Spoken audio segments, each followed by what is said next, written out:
In this video, we are going to take a look at some simple flesh tone mixing. Now, when you're mixing flesh tones, there are different concerns that we all have, as obviously we all have very different flesh tones. However, there are some mixing bases that we can use as a standard, something to jump off from, and some common tips and tricks that are shared amongst skin tones. So first of all, let's take a look at our palette. We have the colors that I've asked you all to purchase. Not all of these will be as important as others. However, I like to have them all laid out so you can see what colors exactly I'm choosing from. We have our titanium white, cadmium red. We have our Winsor or lemon yellow, yellow ochre, ultramarine blue, burnt umber, burnt sienna, phthalo green, and dioxazine purple. And then you'll notice I put just a little bit of liquid here just to smooth things out a tad. Okay, so I think that we'll start by mixing, we're gonna start with my skin tone, just because that's something easy that I have right in front of me. So something to consider when you're mixing skin tones is whether the person you are depicting has a, what their undertone looks like. So for me, I have a lot of yellow undertones. A lot of Asian Americans do. You know, other people, they can have red undertones, they can have cooler undertones. It really depends. But using this palette, we can accurately capture any skin tone. Okay, so for me, I like to start with the titanium white. I'm going to put in some yellow ochre. And again, best practice is to mix with your palette, but if you mix with your brush and you're careful about cleaning, it's not the end of the world. All right. So you can see that already we're off to a good start here. Now we've got this kind of, this very warm, very pale skin tone. Looking at it, I feel like I could add just a little bit of red.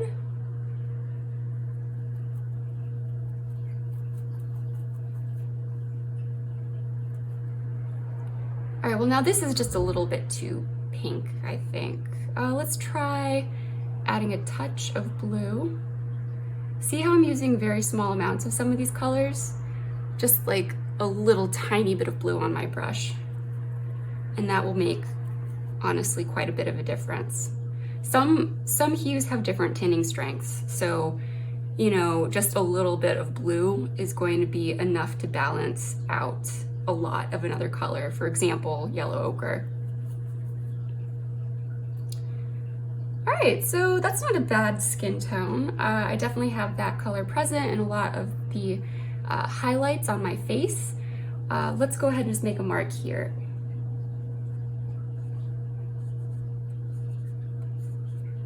Okay, all right, and it also helps moving from this cool gray palette to this warmer earth tone base, because we can see how this looks a little different than this.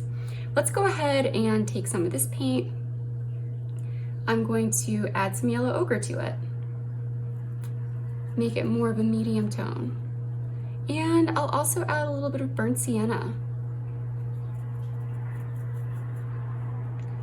Okay, so now we have two different tones. They're not so different, but if you put these two colors next to each other,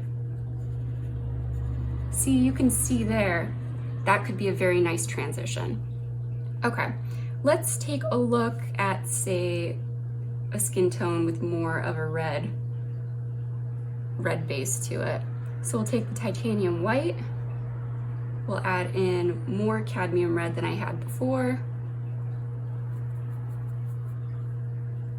All right, so we've got something very pink here, right? You know, you will have colors like this pink in some skin tones, especially in areas that are like your cheeks, you know, areas where you can see more of a reddish hue. You might get something like this. But I'm gonna take a little bit of blue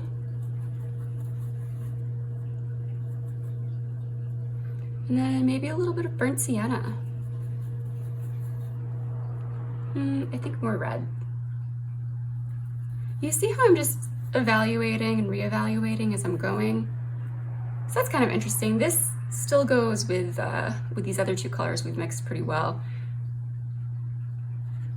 You know, these three that I've mixed, they could all be on the same person, really. You know, that could be the highlight above their brow. That could be, you know, an area around the eye. That could be the cheek. All of these will work together. Let's go ahead and do some darker skin tones. So we're going to use some burnt umber for this. All right, burnt umber, and then I had the remnants of some of that white on my brush. Okay, so now we have this light brown, and something to think about with skin tone is warming it up and cooling it down. You know, so if I want to warm something up, I'll add yellow or red, or I'll add burnt sienna, which is a warmer brown.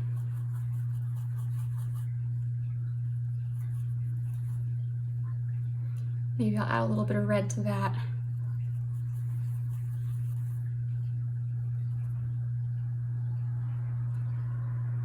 So all of these, you know, it's so dependent on what you're looking at, you know?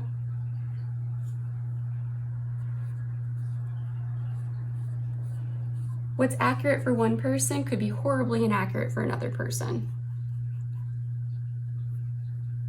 Let's add in some more burnt umber.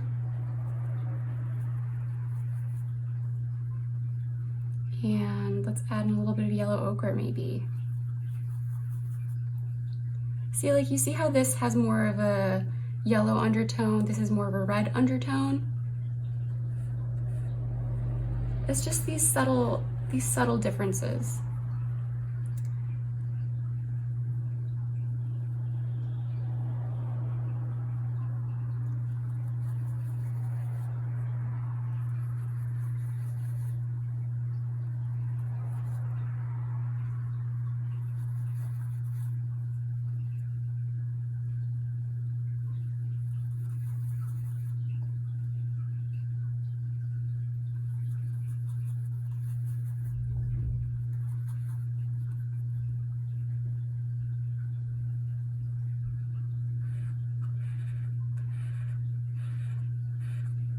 All right, so these are just some simple mixes. You'll notice I'm using some colors more than others.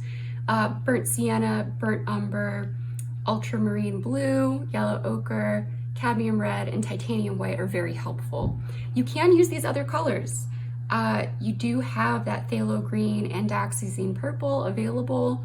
You know, we have this Winsor yellow here if you need to go very yellow, depending on the lighting. And you guys use those gel lights in your setup, so some of these colors might come into play. A lot of you did the red-blue lighting mix, and you'll probably lean more heavily in those areas. But basically, you know, there are a lot of colors on your palette. This project is about testing things out to see what you can achieve. And I'm sure that all of you will find certain recipes for your painting that tend to work better than others. You might find that perfect mix for your own skin tone. I know that personally when I'm painting, I rely very heavily on this, and this. Those basic colors together can mix up any number of skin tones.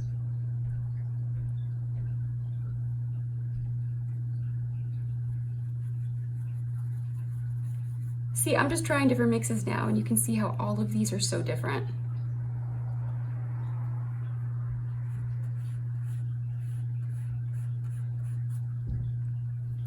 And we can even see what happens if we lighten that up a bit.